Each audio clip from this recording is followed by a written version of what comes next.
I've had a wonderful time, really, being able to do trials, experiments, whatever you like to call them, with these animals, fascinating animals, and try and relay that information over to farmers. And I learned very quickly on, don't be frightened of what you say to farmers, because if they disagree with you, they tell you very, very quickly. So, I've had a wonderful life. Now, I've worked with you for a few years, Basil, and I would say the same goes for you, that you always challenge. If you don't agree with something, you always let us know you don't agree with something. I would say that's one of your trademarks. Welcome to Stock Talk, a podcast that draws on the experience and advice from people within the livestock industry. I'm your host, Kirsten Williams, and today we are joined by the man, the myth, the legend. We have got Basil Lowman joining us. So, hello, Basil. Hello. Now, you have been in this industry for a very long time. I think you've worked for SAC now for 55 years, starting in 1970. Well, yeah, I disagree with that term worked for. I've been very fortunate and I've been able to play at what I really love and enjoy, and that is with cows. And cattle, like, you have been so influential in so many different changes within the industry.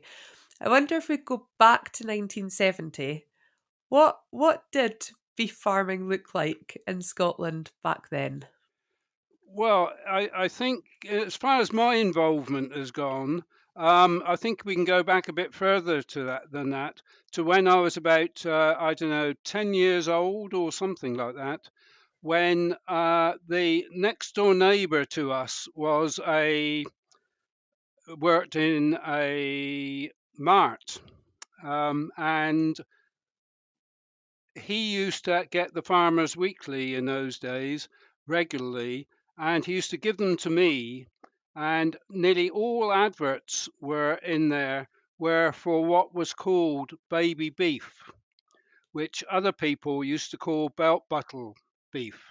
In other words, we were taking these beef animals, down to very small sizes, which even I, as a youngster, could sort of put my hand on their back quite easily without stretching up. Um, and so that's the industry I sort of came into. That was just beginning to change, and people were going for bigger cattle, heavier cattle, basically because they grew faster. So that's the change I came into. And when I went to SAC's farms in Edinburgh, we had a herd of about 20 purebred blue greys. And to get the blue greys, we had another herd of purebred Galloways, which were mated to a white shorthorn bull, which gave us the blue greys, which were then mated to an Aberdeen Angus to give us finishing animals. So that's the industry I sort of started off in, and where I started my first effort at trying to milk beef cows with a milking machine, who had never been milked by machine before in their life.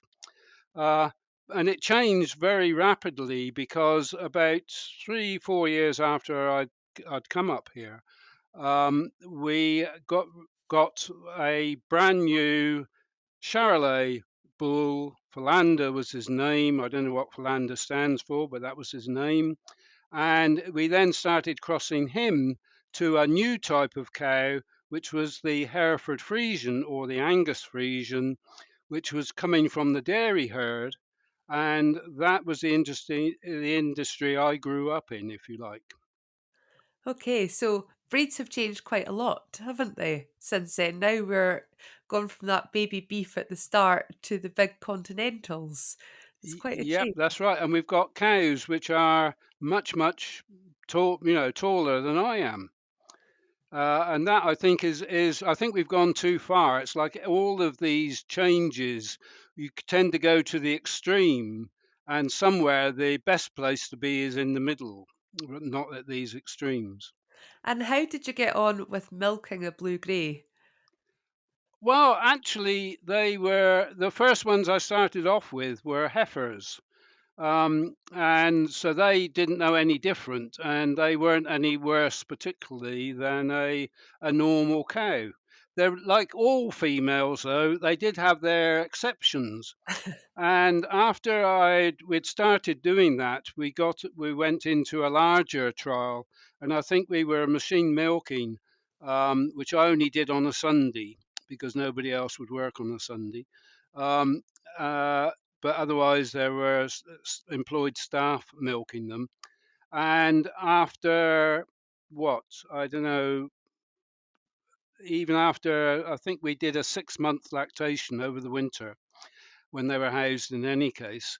But as you can see, I've had a wonderful time, really, being able to do trials, experiments, whatever you like to call them, with these animals, fascinating animals, and try and relay that information over to farmers. And I learned very quickly on, don't be frightened of what you say to farmers, because if they disagree with you, they tell you very, very quickly.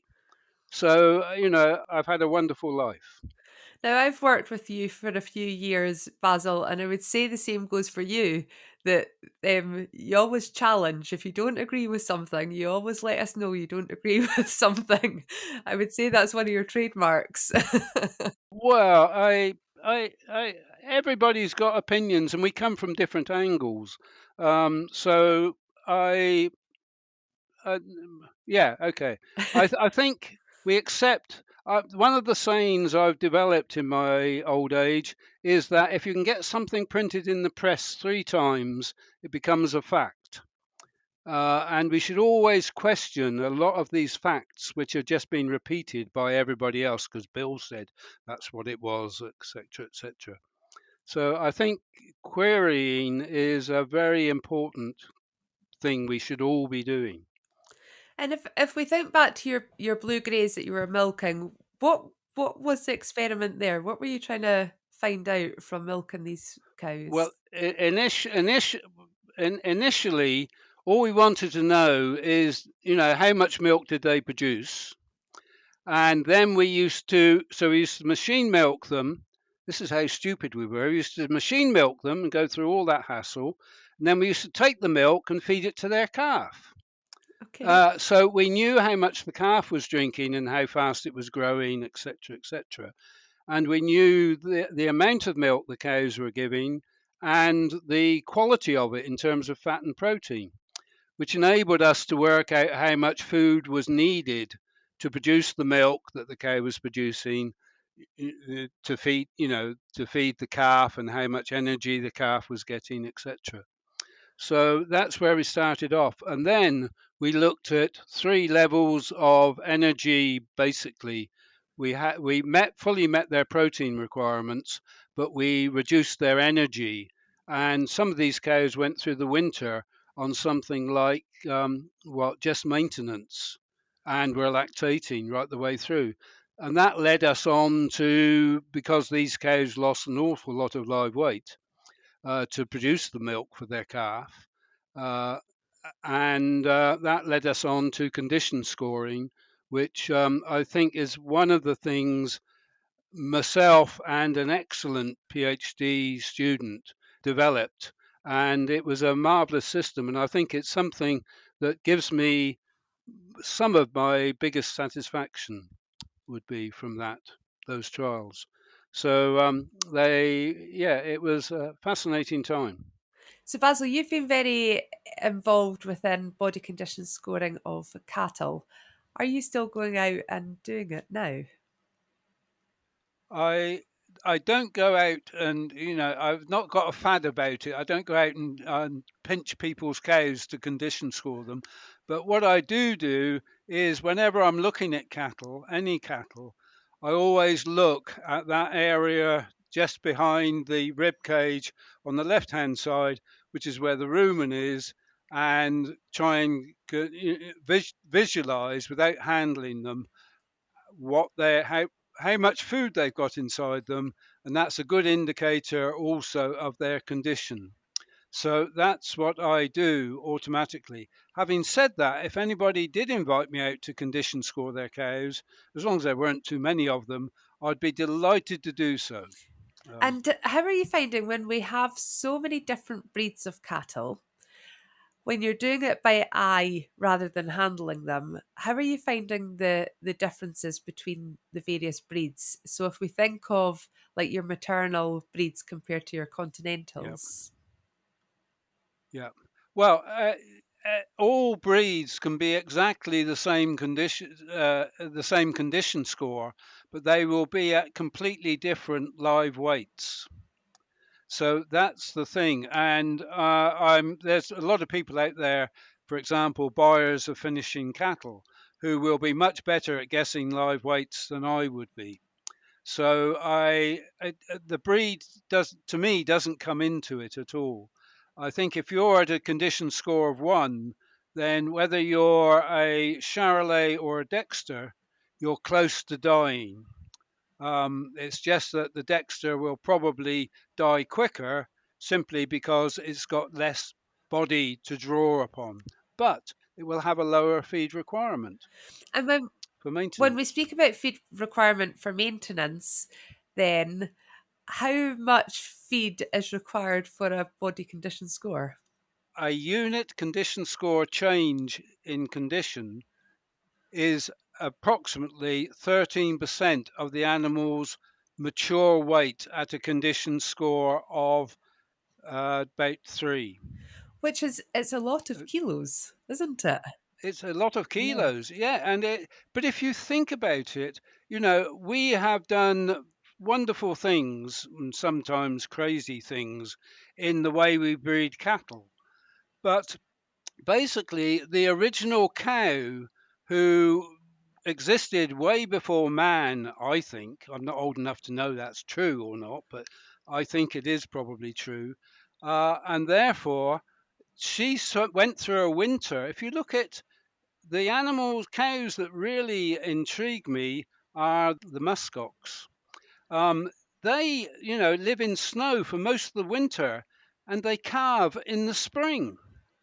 So they're having very little food, and what most of it will have next to no protein in it at all over the winter. But they can able to do that by building up reserves during the summer, and that's something that we don't do enough of, I think, at the moment. I think we've got to use the cow's condition a lot more than we do. If you think about a cow grazing your excess grass, then it's got no fuel costs. It does produce a bit of methane, I'll accept that. You haven't got to have a silo. You haven't got to employ the staff to take it in and then take it out again. The cow does all of that work, all of those costs disappear. You don't need a big silage pit or lots of plastic to wrap the things up in and roll them down hills. Uh, all of those things the cow will do for nothing. She does have a cost in terms that she needs slightly more grass to lay down energy as body fat than she will actually release when she uses that fat to see her through the winter. So there is a difference, but it's much smaller and doesn't cost you money. And that comes back to the cow size that we were speaking about earlier as well, doesn't it? That Yes, the yeah. bigger she is, the bigger that cost to gain that condition score. But even elephants, you see, do something very similar, only they go through a dry period, not a winter period. So the cow is extremely versatile. And you've done some projects without wintering as well, haven't you, over your time? Yes, yeah, we've looked at with Gavin. We looked at different. I think it was 5 different outwintering systems we looked at, and the other beauty about outwintering, other than saving bedding and costs like that, is that the cow gets a lot of exercise, and exercise is a critical thing in terms of getting the calf to turn round. One of the things I think nature got wrong, and I don't know why she's done it, is that just before it's born, a week or 2 weeks before it's born, most calves are presented in a breech situation, so their backside is coming out first, and that's a very difficult birth to deal with. But and of course, the calf is at its biggest just before it's born, and it's got a very small covering womb to turn around in. But every little nudge and bump as I run away from the tigers that are chasing me helps turn it around so it can flip out very easily.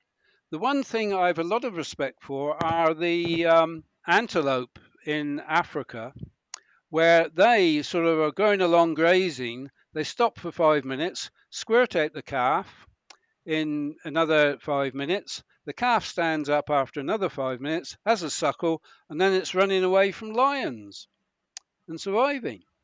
Now, if we could produce calvings like that, we would improve our efficiency something fantastically. I've done a few podcasts, Basil, but I've never ended up in Africa speaking about cows. It's quite the link. Well, yeah, but they rule the world, you see. They're all worldwide. And of course, the cow is female as well, but we won't go there. Indeed, indeed. Yeah, yeah. You've seen a lot of changes in your career, and for people my age, silage is just something that's very, very normal. You have seen the development of silage when it would have been predominantly hay at the start of your career, and then moved on to Oh, yes. silage. Yeah, yep, yep, yep. The work that you've been involved in there, the understanding of plastic, of pH, about the quality of the silage. Talk us through some of that work that you've done. Well, that it brings back painful memories because when I first came up, I came in February, and that summer, one of our researchers, Dr. Nancy Henderson, um, she was making bales of silage with the old small square baler, and she wanted some idiots to actually go and pick these bales up off the ground and stick them in plastic bags and then seal them. And believe you me, there's an awful lot of weight in a small bale of silage. It's something like, and with one of my colleagues, Neil, we used that, we were the two there, and it was as much as both of us could do in our prime to lift these flipping things up. While the other one held the bag open and tipped them in and then lifted them up and put them on a trailer. Then we had to lift them down again and stack them. Oh, so it has changed a lot. But that was my initial involvement with it.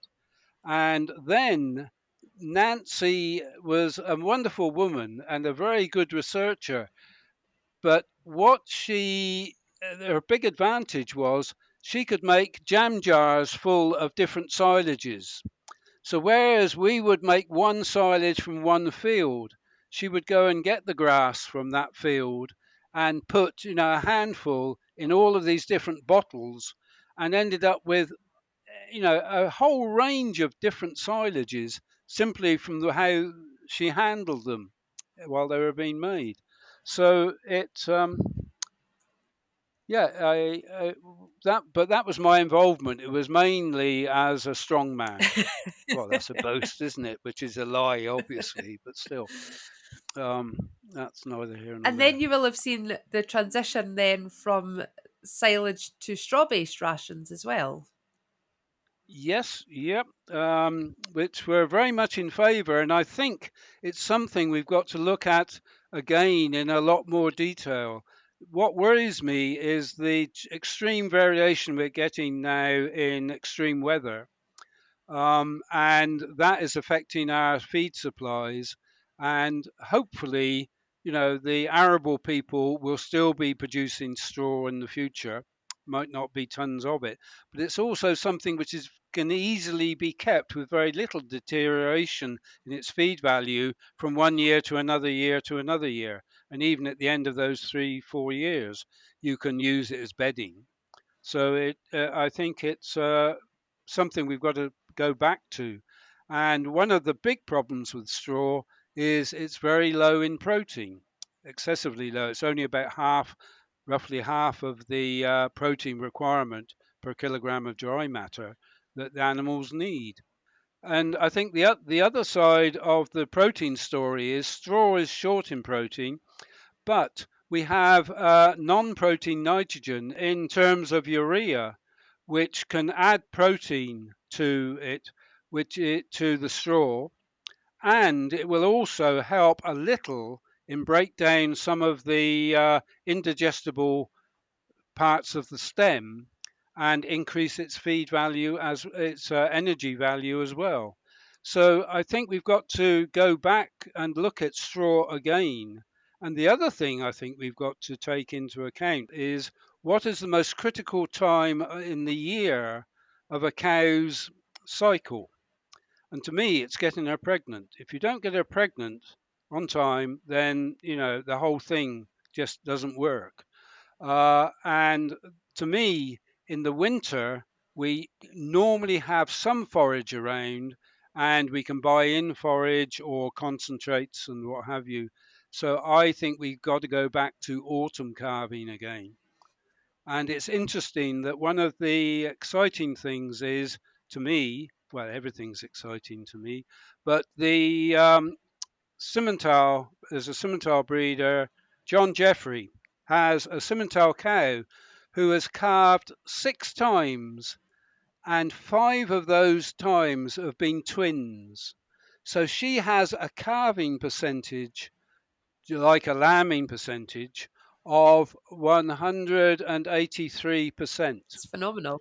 And just think, if we could find that when we take a genome sample from these cows, if we can identify the thing which makes them twin, which I think is is a biological thing, because most of these twins are non-identical.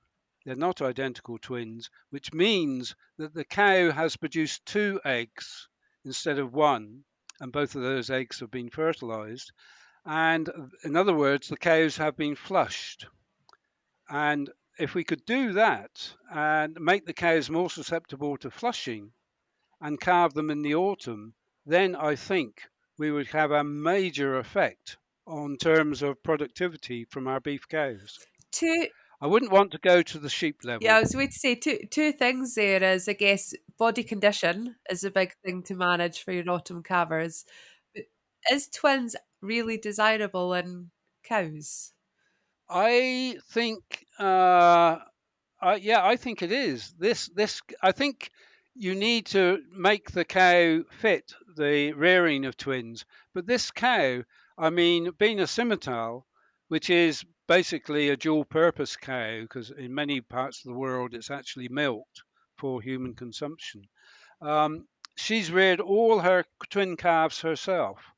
And if you think about it, if you uh, allow the cow to produce twins and suckle them, then she is going to be producing an awful lot of milk early on in her lactation. You then bring her in and house her because it's autumn calving, and you up her feeding considerably. Then you are flushing her, which is what the sheep people have been doing for donkey's years. Only we don't want to go to 3. That would be, although they have 4 teats, we wouldn't want to go to, I don't think we'd want to go to 3 There's calves. a huge part of management in there as well, though, isn't there? Whereas our cows are usually rearing one, and the nutrition, the body condition, the general management of that cow to make it a success. While we're speaking about the things that you have seen coming in, one of your later ideas was the green shed, wasn't it? Do you want to speak about how you came around? Well, it started with me living near a major AD plant, um, and seen in the summer all this prime food going to this AD plant to be put into silage pits to see them through the winter to produce electricity, which they got by no, they were producing methane to be captured and go into the gas system and eventually possibly to produce electricity. And my attitude was, well, why on earth don't we run this through the cows first and get them to take the best bits out? So, what I wanted to do was to actually have a shed. At the same time as we were doing that, the researchers were looking at various additives, chemical additives generally, to add to a cow's ration to produce how much methane they produced. And I thought, well, on the one hand, we're getting this grass, high quality feed for ruminants.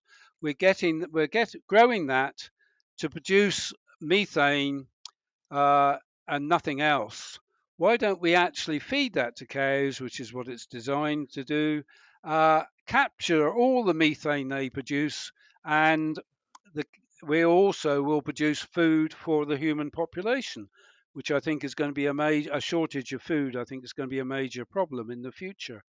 So that's how the thing started off. And then a lot of very clever people put together a, a shed which, because of the current legislation that you can't have a sealed shed in case there's a power failure and all the animals suffocate.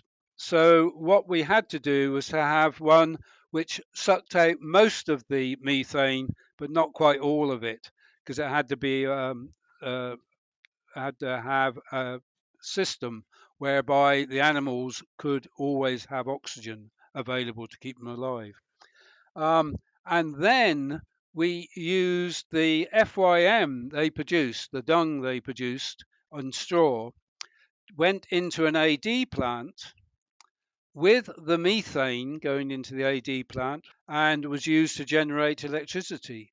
So we had all the methane produced by the cows, plus their food supplies for humans, and we had just as much methane produced as they would by putting it directly into an AD plant. So to me, it was a win-win situation. And that's so we put two existing bits of technology together. And the third thing I wanted to do was to actually produce the straw locally, and I wanted to have a vertical farm alongside growing straw or wheat in any case, or cereal crops. That could be for brewing, for brewing and malting, uh, and things like that, or for direct human consumption, such as bread, wheat buns, and the straw from there would go to the Greenshed, which would go to the AD plant, and the AD plant, the liquid from that, would be used to grow the wheat in a vertical farm. It's quite phenomenal to think all the different components that you've just described there, with the cow being the centre point of that. Um, I think it gives quite an insight to how your brain works as well, Basil. That you've got all these technical components that you're stitching them together and trying to see how to use the byproduct of something to create something better. And I think it's extra interesting given that technology is not always your strongest point. Um, when we were in COVID and Teams calls and things, it was all learning for you, and to have the foresight to think of all these parts and bring it together, I think is really quite amazing. Um, Speaking about technology, that's another thing that has changed a huge amount within beef farming and agriculture over your time, where do you think we're going to be? Like in 10 years' time, where do you think beef farming is going to be? I I I think we need ruminants. Um, and the reason we need ruminants is if we put all these forests up, then something, and we want to rewild, not with wild things, but with less that don't eat humans in any case, then we need something to eat down the shrubs that are growing. Otherwise, we could have the Los Angeles fires day in, day out. And look how many wildfires we had in Scotland last year. And many years ago, the Rumavite blocks, they did a trial in southern France, and what they did is they put the sheep blocks. This was for sheep and cattle. They put the blocks out in a line there where they wanted a fire break, and because the blocks were there, the animals, sheep and cattle, and goats, I think, used to go there and graze heavily there, and they made a fire break. And if you look at the large fires 2 years ago, 3 years ago, I am the foggiest when it was, in Canada, the fire officer at the end of that, when they eventually got it under control, said the only way we're going to control this in the future, he said, and stop this happening on this scale, is by making fire breaks. But you see, fire breaks then need machinery and people. And the other thing is, well, half of it, I mean, look at Scottish hills. A lot of them are, there's big boulders all over the place. So how on earth you're going to, whereas the animal can creep across any terrain want to give it, and look at goats up in hills and etc. And they will form a fire break. So I think we need that. And if you think about it, in joining up technology, which is all I'm interested in, really, I can't even start my car, let alone do anything else, as you well know.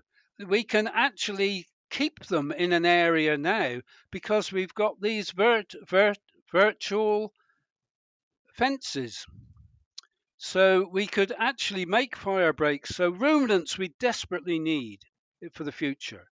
But I think increasingly beef is going to become what chicken was when I was a baby. After the war, there was very little food in this country and this, that, and the other. And for Christmas, we used to have chicken as a special treat once a year because it was unavailable for the rest of the year. And look how that has changed. And I think the problem we have at the moment is that suddenly beef and lamb produced naturally. Now, it doesn't mean to say they can't go into uh, a green shed over the winter. They can still do that, but they've got to go out in the summer and graze off all this excess grass and etc. I think beef will become, and to a certain extent lamb, will become the go go to meat as the basis of an important meal you're having with your family, such as Christmas. I think that will be the meat of choice. So I think it's going to have a switch with where chicken is now. Then I think beef and lamb must go back to being the go-to meat to celebrate. So you're almost seeing it as the go-to luxury meat, the Yes, yeah, celebration yeah, meat as yeah, such. yeah, yeah, As a Christmas turkey producer, though, Basil, I hope yeah. that Christmas turkey stays very much part of the Christmas festive menu. Yeah, I think the one thing I would say to people is I think it's going to beef needs to become a bit like whiskey. I haven't the foggiest how many whiskey varieties, blends there are in the world, but there must be several hundred. If not thousands. And what I would emphasize to people who want to go down the the luxury beef, lamb, root need to do is to have a story, an individual story, which makes them unique, exactly the same as the whiskey industry have done. Have you done any work on meat eating quality, talking about luxury? Yes, yes, I did dabble in it. Well, no, a couple of times. Um, One was when I was looking for somebody to give us some funding to do some trials on this, that, and the other. So I looked at what I read the farming press, and everything was organic, organic, organic. You see, so I thought, well, what we'll do is we'll rear or organic some organic calves, and we'll rear the other half of them conventionally. On fertilized grassland, etc., etc., concentrates and silage. And so we did that, and we used bucket reared uh, Hereford Friesian steers um, for the two trials. And I think we had 30 odd of them or something around that, 30 to 40 of them. And we took them through and we took them to the same live weight as when they were slaughtered, and we took the steaks from them. And I one of my many colleagues was a statistician, because I don't understand statistics, and he he said what we had to do was to give.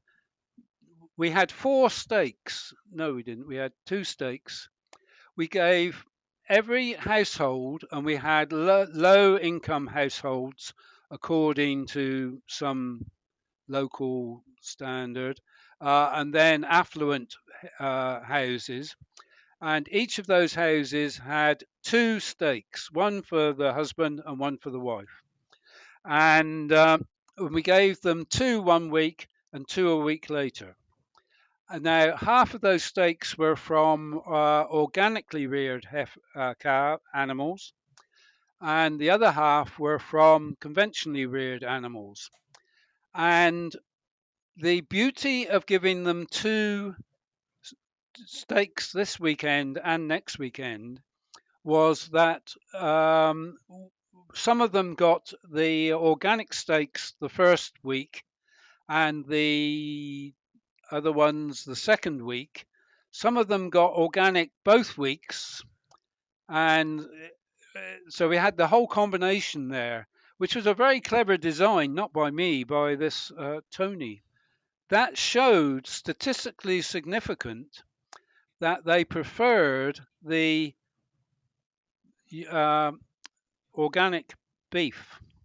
The other thing I did was when we were looking at gene mapping, there was one of the genes developed in America which was for eating quality.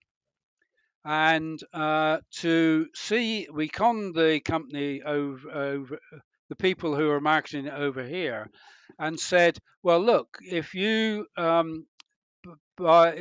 pay for the steaks, we'll look at animals who've been implanted and not implanted on the same farm, and same breeding, etc., etc., same rearing and feeding, and we will take steaks from these and give them away to people, as long as they fill in their views of it," which they did.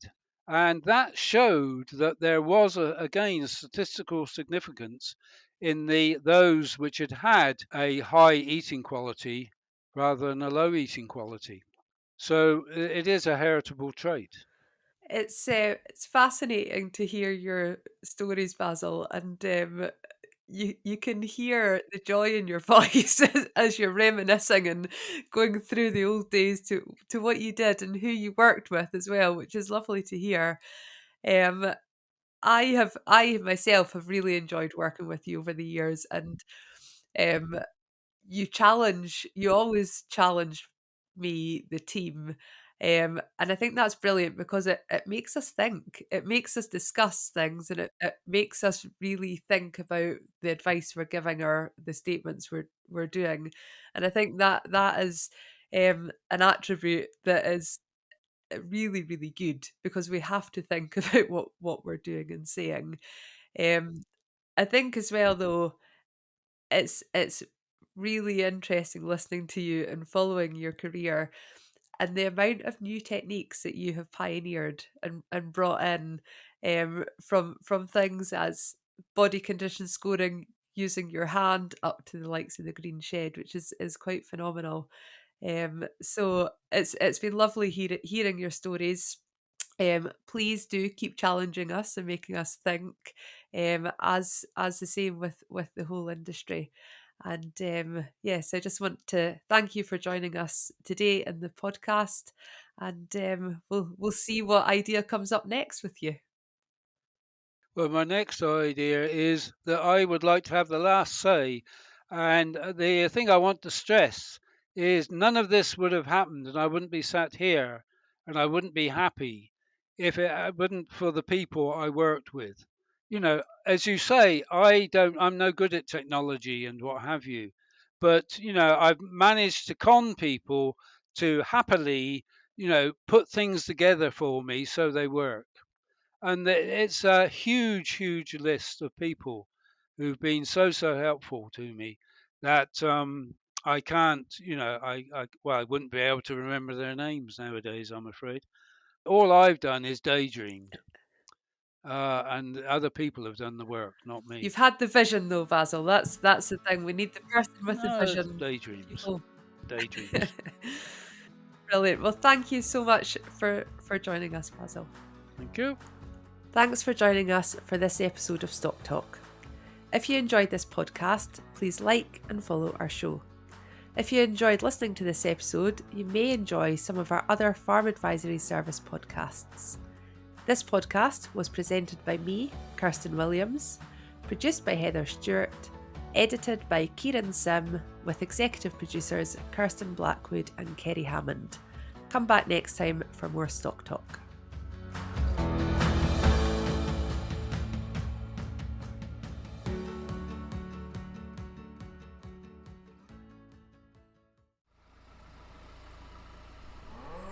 The Farm Advisory Service podcast. Audio advice on livestock, crops and soils, environment, rural business, and more. Brought to you in association with the Scottish Government.